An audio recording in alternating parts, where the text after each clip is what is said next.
Hey, it's Zach with Us versus Herd, coming back today with another video. So what I want to talk about today is how to find a stock that's good for trading options. So there are a lot of stocks out there, and there are a lot of things to be looking at to find out what works for you and what doesn't work. But for options, it's very specific on the things you want to look for. So we're going to look at some of those factors today. So for the first fact that I look at when I'm looking for a stock that's good to trade for options is obviously the stock price matters. For me, the higher the stock price, I generally like to trade it.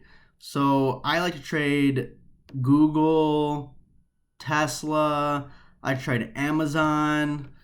I don't generally trade Apple, but if you're going to be trading like options non-aggressively, then it can be a good option for you. But the strategy that I implement is a little more aggressive, so the stock price needs to be more expensive so I can get higher profits. But I'm going to talk about some of the basic things today, basically the things that I look at. So let's take a look at Apple because it's a very good example of something that you, as a options trader, should be looking at. So basically the first thing I like to look at is IV rank. So generally anything above 50 is considered pretty high. I mean, even 45 is pretty good.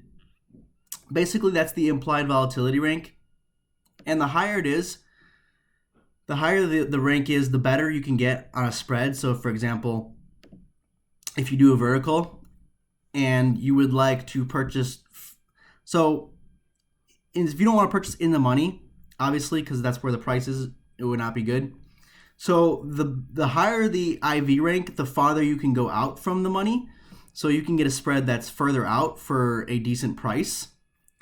So if the rank is low, you'll have to buy really close to the money, making it a really risky trade for not very good profit. That's why it's important to look at the IV rank, because if it's really low, like let's say if it's like, I don't know, 6, you have to buy like literally in the money, which is terrible. And it'll be super expensive, super high risk, and super low profits. It'll be pretty much everything you don't want as an options trader. So the next thing I look at is liquidity. So liquidity is basically how many shares are traded. On average, if you look at a stock, sometimes they have increased volume based on if they have earnings or whatever. But if you're looking at a stock like Apple, it has pretty much a pretty consistent volume or liquidity all the time. So the liquidity is pretty high. So I usually trade anything that's $1 million or more, unless it's a big name stock like Amazon or Priceline and they have a little bit under $1 million.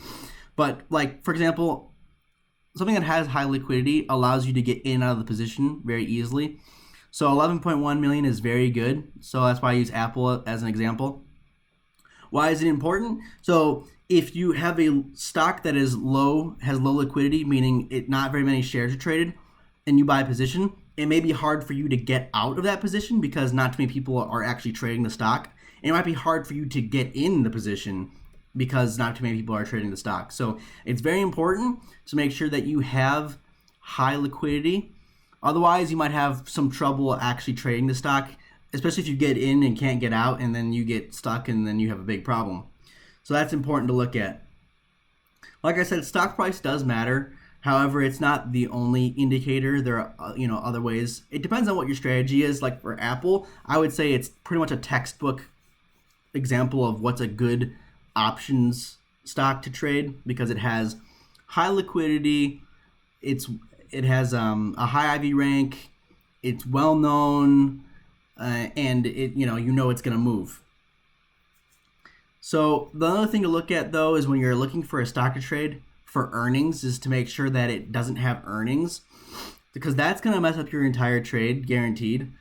So like, let's say that you were looking at Tesla and you didn't know that they had earnings coming this Wednesday. And you were like, oh, I'm going to put a trade on. So you get a vertical. You're like, okay, so you're like, oh, the volume is 2.71 million. That's really good. IV ranks 40. That's pretty good. So you sell some puts or something. Let's say, for example, you sell some puts for just for the sake of an example, you do 300, 305, and you're like, okay, I'm gonna do this trade for $1.05, and I'm gonna play it out for expiration in 3 days, and then you didn't know they had earnings on Wednesday, and guess what happens? Either they miss and they go down, or they could go up, but more than likely they may go down, and you can't factor that in when you're doing the trade if you didn't know. So if you're not looking at what's going on with that stock, if you don't know they have earnings, then you're going to have a problem with your position, because it's going to be destroyed one way or another. Like, it's pretty much 50-50 on whether it'll go up or down. So I mean, it may not get destroyed, but more than likely, if you do a lot of earnings plays, or if you do trade a lot of stocks and don't know they have earnings, eventually they will lose, and you will lose big. So I don't recommend when you're trading a stock. I don't recommend trading a stock that has earnings within, I would say, 2 to 3 days, because a lot of times the stock is going to behave differently in trying to take into account that earnings play.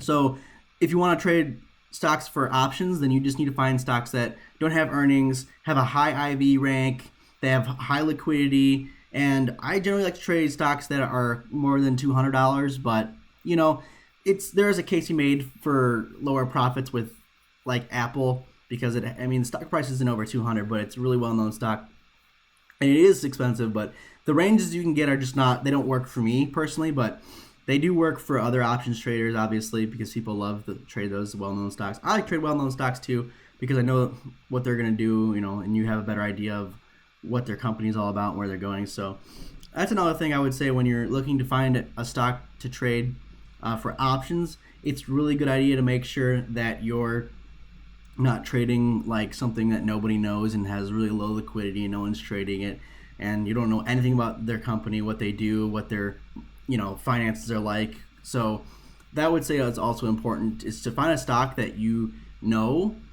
especially if you're new to trading options, find a stock that you know the company of, and then you can trade it. And that's not the only indicator, but I would say that's probably a pretty good rule of thumb, especially if you're new to trading options. If you're not advanced and you don't have a lot of knowledge, then, like, for example, would be a good stock would be trading like Google. Everyone knows Google. They don't have the best liquidity. However, I've never had a problem getting in and out of positions, and I don't trade large anyways. If you traded really, really large, then you might have a problem getting in and out. And the IV rank's pretty low right now. They just had earnings, so it's going to come down.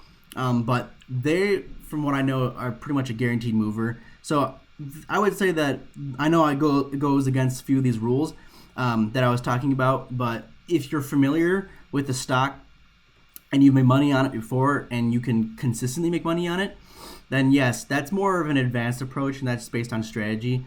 So I would say that just for beginners and people who don't know how to pick a stock that's good for trading options, then to stick to the IV rank, the liquidity, and the stock price, and the company. And you should be able to net a pretty decent stock to trade for options. And you can use that those rules to apply to any stock, basically, so to trade for options. So the only ones you won't find that on is like SPX, because it's an index. They don't show the volume. And their IV rank is really low. However, it moves, between, it can move between 10, 15 to 20 points a day, or it can move not at all, a couple points here and there. But it's typically a lot of option traders trade the indices, and SPX especially is a great options stock to trade. You won't find any of the rules of thumbs that I was talking about, but all options traders trade SPX for the most part, because that's just what it is. It has high options volume. A lot of people trade it, and because obviously it's the S&P index, so it's going to have a lot of liquidity, but doesn't show it. IV rank is a little low, but it does go up depending on how the stock moves. I mean, at one point it was like 36 a couple weeks ago when it was selling off for the entire week after Trump was talking about North Korea and the Syria bombings and all that stuff, and the French election, all that jazz all together. And then after all that ended, it went straight up for a while, and the IV rank dissipated down to 6. But anyways, yeah, those are a couple of things to look for when you're looking for stocks to trade for options. If you guys liked the video, please like below. Comment if you have any questions. We will answer them. Subscribe to our channel. We do appreciate it. We do work really hard to bring you guys content as frequently as we can. And we'll see you guys next time. Remember, it's always us versus herd, so join us.